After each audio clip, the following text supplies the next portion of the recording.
आखिर ऐसा क्यों होता है कि कोई राजा बनता है, कोई साधारण जीवन जीता है और कोई दुखों में जीवन बिताता है?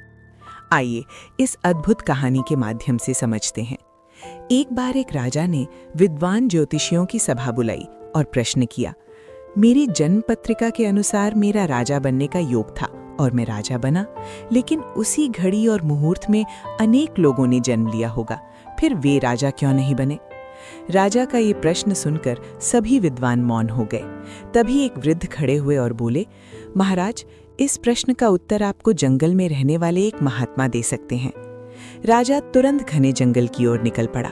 वहां उसने देखा कि एक महात्मा आग के पास बैठे हुए जलते हुए अंगारे खा रहे थे। राजा ये दृश्य देखकर चौंक गया।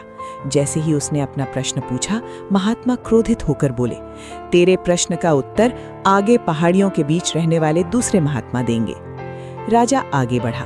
कठिन पहाड़ी रास्तों को पार करते हुए वो दूसरे महात्मा के पास पहुंचा, लेकिन ये दृश्य तो और भी भयावह था। वो महात्मा अपने ही शरीर का मांस नोच नोच कर खा रहे थे। राजा स्तब्ध रह गया। महात्मा बोले, मेरे पास समय नहीं है। आगे एक आदिवासी गांव में एक बालक जन्म लेने वाला है, वही तेरे प्रश्न का उत्तर देगा। राजा जल्दी से उस गांव पहुंचा। कुछ ही देर में एक बालक का जन्म हुआ। जन्म लेते ही वो बालक हंसने लगा और राजा से बोला, राजन, ध्यान से सुनो, तुम्हारे प्रश्न का उत्तर 7 जन्म पुरानी एक घटना में छिपा है।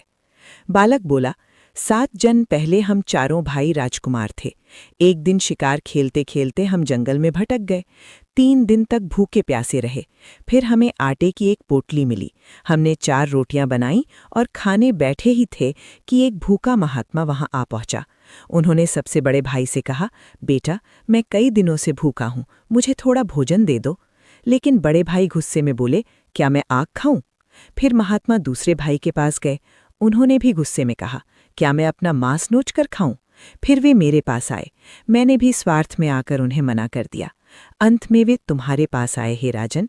तब तुमने अपनी आधी रोटी प्रेम और दया से उन्हें दे दी। महात्मा प्रसन्न होकर बोले, तुम्हारा भविष्य तुम्हारे कर्म और व्यवहार से चमकेगा। बालक ने आगे कहा, आज हम सब उसी कर्म का फल भोग रहे हैं। जिसने जैसा कर्म किया वैसा ही भाग्य पाया। इतना कहकर वो बालक शांत हो गया। दोस्तों, यही जीवन का सबसे बड़ा सत्य है। भाग्य केवल जन्म से नहीं, कर्म से बनता है। एक ही समय में जन्म लेने वाले लोग भी अपने कर्मों के कारण अलग अलग फल पाते हैं। याद रखिए, गलत पासवर्ड से एक छोटा सा मोबाइल नहीं खुलता, तो गलत कर्मों से स्वर्ग के द्वार कैसे खुलेंगे? अगर आपको ये कहानी पसंद आई हो